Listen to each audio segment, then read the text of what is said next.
আসসালামু আলাইকুম। 2020-21 শিক্ষাবর্ষে একাদশ শ্রেণীতে ভর্তিকৃত প্রিয় শিক্ষার্থীবৃন্দ, কুলিয়ারচর সরকারি কলেজ কর্তৃক আয়োজিত অনলাইন ক্লাসে তোমাদেরকে স্বাগত। প্রিয় শিক্ষার্থীবৃন্দ, প্রতি বছরের ন্যায় তোমাদের পদচারণায় আমাদের এই কুলিয়ারচর সরকারি কলেজের ক্যাম্পাস মুখরিত হবে। প্রাণবন্ত ক্লাসরুমে তোমাদের সাথে আমরা কথা বলবো, ক্লাস নিব, এটাই প্রত্যাশা। কিন্তু কোভিড-19 এই মহামারীর কারণে সারা বিশ্ব অচল। এরই প্রেক্ষিতে মাননীয় প্রধানমন্ত্রীর ইচ্ছায় শিক্ষা মন্ত্রণালয়ের নির্দেশনা অনুযায়ী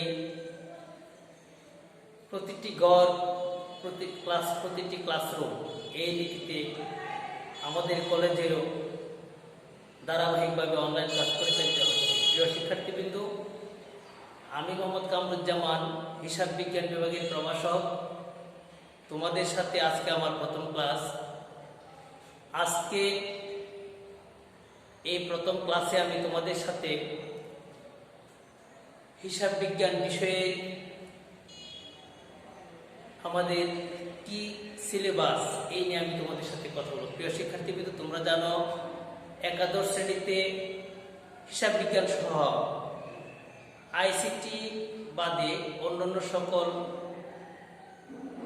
বিষয়ে দুটি করে পত্র রয়েছে। হিসাব বিজ্ঞানের দুটি পত্র, হিসাব বিজ্ঞান প্রথম পত্র এবং হিসাব বিজ্ঞান দ্বিতীয় পত্র। প্রতিটি পত্রে 10টি করে অধ্যায় রয়েছে। আজকে আমি তোমাদের প্রথম পত্রে যে সিলেবাস রয়েছে, 10টি অধ্যায় রয়েছে, এই নিয়ে আমি তোমাদের সাথে একটু সংক্ষিপ্ত আলোচনা করব। প্রিয় শিক্ষার্থীবৃন্দ, প্রথম পত্রে প্রথম অধ্যায়ে রয়েছে হিসাব বিজ্ঞানের পরিচিতি। অর্থাৎ এই অধ্যায়ে আমরা হিসাব বিজ্ঞান কি, অর্থাৎ সূচনা, গঠন ও লেনদেন, হিসাব, এই নিয়ে আমরা আলোচনা করব। দ্বিতীয় অধ্যায়ে রয়েছে হিসাবের বইসমূহ। হিসাবের বইসমূহের এই অধ্যায়ে কয়েকটি পার্টে ভাগ করা হয়েছে। দুতরফা দাখিলা পদ্ধতি কি, হিসাব চক্র কি, জাবেদা এবং জাবেদার শ্রেণীবিন্যাস, খতিয়ান, বিভিন্ন ধরনের নগদান বই নিয়ে আলোচনা করা হয়েছে। তৃতীয় অধ্যায়ে ব্যাংক সমন্বয় বিবরণী। চতুর্থ অধ্যায়ে রেওয়ামিলের অধ্যায়ে অশক্তি সংশোধনী সহ রেওয়ামিল সংশোধনীর পূর্বে এবং পরে রেওয়ামিল কিভাবে তৈরি করা যায় এই নিয়ে আমরা শিখব। পঞ্চম অধ্যায়ে হিসাব বিজ্ঞানের নীতিমালা। হিসাব বিজ্ঞান যেসব নীতিমালা অনুসরণ করে সেই নীতিমালা নিয়ে একটি অধ্যায় করা হয়েছে। এই পঞ্চম অধ্যায়ে আমরা শিখব। ষষ্ঠ অধ্যায়ে প্রাপ্য হিসাব সমূহের হিসাব সংরক্ষণ। সপ্তম অধ্যায়ে কার্যপত্র কি, বৈশিষ্ট্য কি, এই অধ্যায়ে আমরা সমন্বয় জাবেদা, সমাপনী জাবেদা, বিপরীত জাবেদা, এগুলি নিয়েও আমরা এখানে আলোচনা করব। অষ্টম অধ্যায়ে রয়েছে দৃশ্যমান অদৃশ্যমান সম্পদের হিসাব। মূলত এই অধ্যায়ে আমরা আলোচনা করব অপচয় নিয়ে। স্থায়ী সম্পদের ধারণা, মূল্যায়ন, অপচয় ধারণা সহ বিভিন্ন বিষয় নিয়ে এখানে আলোচনা করা হবে। নবম অধ্যায়ে আর্থিক বিবরণী এবং দশম অধ্যায়ে একতরফা দাখিলা পদ্ধতি। প্রিয় শিক্ষার্থীবৃন্দ, তোমরা তোমাদের বইয়ে এই অধ্যায়গুলি নিয়ে বিস্তারিত আলোচনা আছে। আমি যে অধ্যায়ে আলোচনা করলাম এ থেকে তোমরা নিশ্চয়ই ধারণা পেয়েছ যে হিসাব বিজ্ঞান অর্থাৎ ব্যবসা শিক্ষার যারা শিক্ষার্থী, নবম দশম শ্রেণীতে যারা ব্যবসা শিক্ষা শাখায় পড়াশোনা করেছ, তাদের জন্য প্রথম অধ্যায়ে অধিকাংশ অধ্যায়ের আলোচনা রয়েছে। কিন্তু আমাদের এখানে কিছু সংখ্যক শিক্ষার্থী আছে যারা বিভিন্ন শাখা থেকে এসেছে, যারা হিসাব বিজ্ঞান সম্পর্কে ধারণা নেই। তাদের কথা বিবেচনা করে এবং তোমরা যে হিসাব বিজ্ঞান বিভিন্ন বিদ্যালয়ে পড়াশোনা করেছ, তাদের অনেকেরই অনেক ক্ষেত্রে লিকেজ বা দুর্বলতা রয়েছে। এই দুর্বলতা যাতে কাটিয়ে তোলা যায়, এই জন্য আমি তোমাদের সাথে ধারাবাহিকভাবে বিভিন্ন অধ্যায়গুলো আলোচনা করার চেষ্টা করব। সেই ধারাবাহিকতার আলোকে আমি তোমাদের সাথে আলোচনা করব প্রথম অধ্যায়ের সূচনা। আজকের আলোচনার সূচনা অধ্যায় অর্থাৎ হিসাব বিজ্ঞান কাকে বলে, হিসাব বিজ্ঞানের উদ্দেশ্য কি নিয়ে আমি তোমাদের সাথে কথা বলবো। প্রিয় শিক্ষার্থীবৃন্দ, তোমরা জানো হিসাব বিজ্ঞানের ইংরেজি শব্দ অ্যাকাউন্টিং। প্রচলিত ধারণা অনুযায়ী বিজ্ঞানসম্মত উপায়ে ব্যবসায়িক লেনদেন সমূহ লিপিবদ্ধ করার কলা কৌশল ও নিয়ম নীতিকেই হিসাব বিজ্ঞান বলে। ব্যবসায়িক লাভ ক্ষতি আর্থিক অবস্থা নির্ধারণের জন্য বিজ্ঞানসম্মত উপায়ে ব্যবসায়ের লেনদেন সমূহ স্থায়ীভাবে লিপিবদ্ধ করার কৌশলকে আমরা হিসাব বিজ্ঞান বলতে পারি। মালিক অর্থাৎ ব্যবসা প্রতিষ্ঠানের মালিক পক্ষ, ব্যবস্থাপক, সংশ্লিষ্ট পক্ষসমূহের ধারণা সম্পর্কে সার্বিক সিদ্ধান্ত গ্রহণের সুবিধার্থে ব্যবসায়ের লেনদেন সমূহকে লিপিবদ্ধ করা, শ্রেণীবদ্ধ করা, সংক্ষিপ্ত করা, বিভিন্ন আর্থিক প্রতিবেদন প্রস্তুত করে এর ব্যাখ্যা ও বিশ্লেষণের কার্যক্রমকে আমরা এক কথায় বলতে পারি হিসাব বিজ্ঞান। প্রিয় শিক্ষার্থীবৃন্দ, হিসাব বিজ্ঞানকে বিভিন্ন লেখক, বিভিন্ন প্রতিষ্ঠান বিভিন্নভাবে সংজ্ঞায়িত করিয়াছেন। তোমরা যখন তোমাদের বই দেখতে পাবে বিভিন্ন লেখক সংজ্ঞায়িত করেছেন। আমরা গ্রহণযোগ্য যে সংজ্ঞাগুলি আছে এর মধ্যে একটি সংজ্ঞা আলোচনা করি।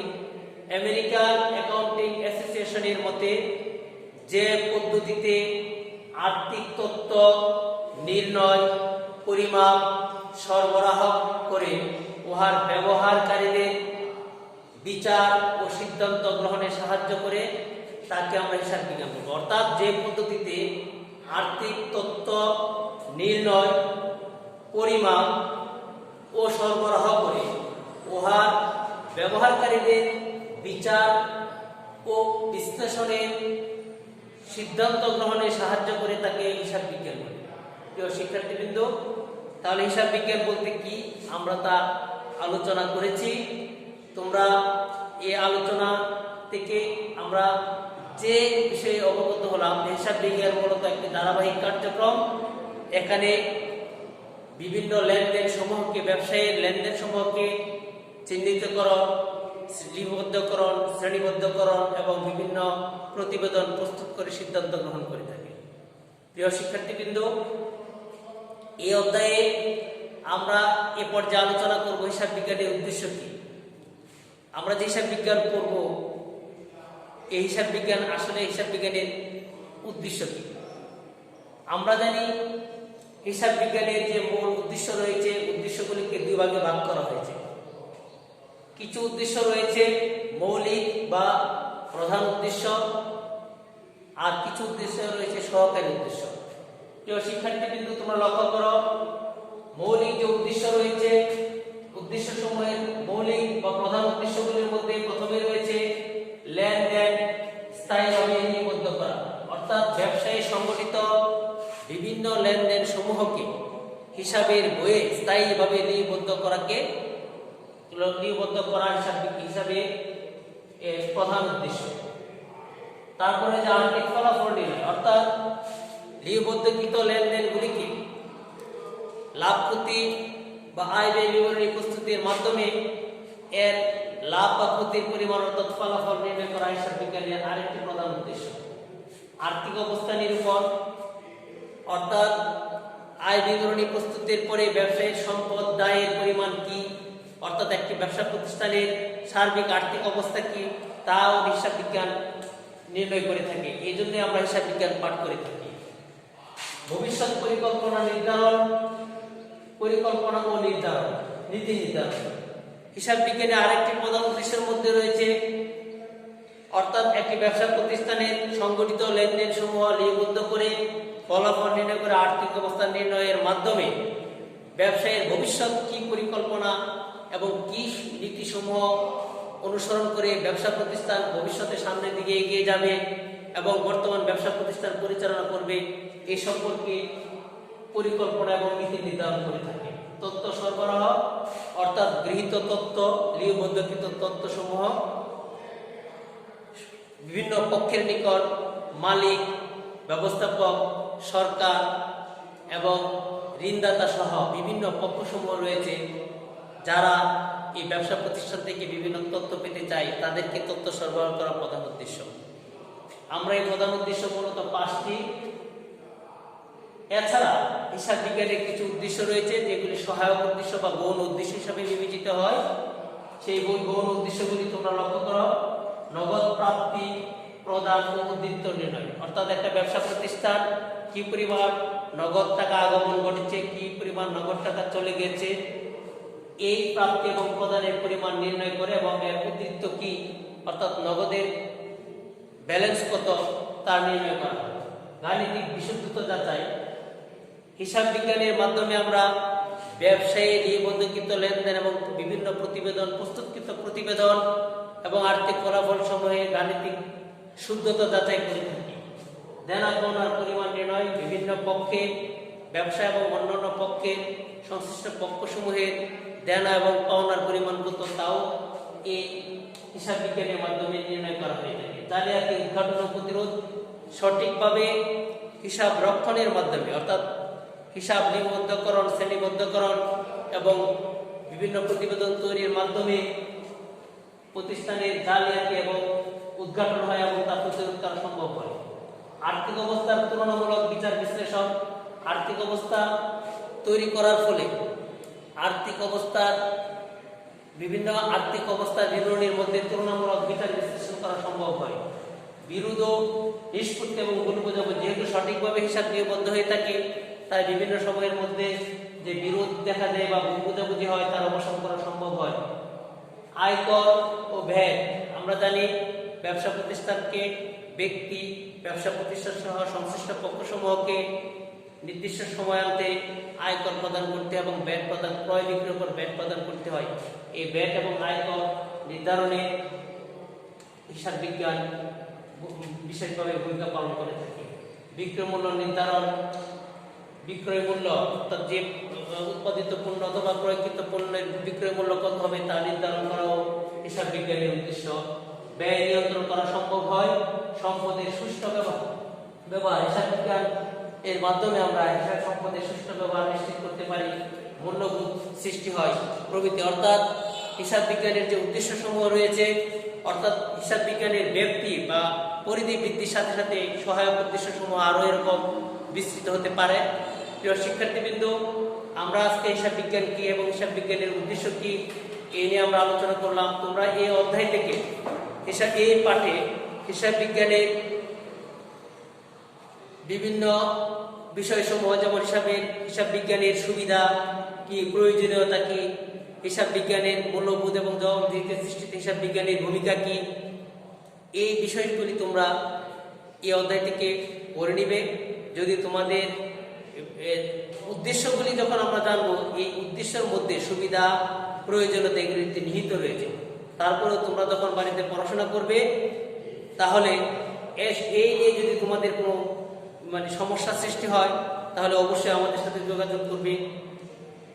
প্রিয় শিক্ষার্থীবৃন্দ, আমরা প্রথম অধ্যায়ের আজকে সূচনা অধ্যায় নিয়ে আলোচনা করলাম। আগামী ক্লাসে আমি তোমাদের সাথে ঘটনা এবং লেনদেন নিয়ে আলোচনা করব, এবং সে পর্যন্ত তোমরা ভালো থাকবে, সুস্থ থাকবে, এই আশায় আজকের মতো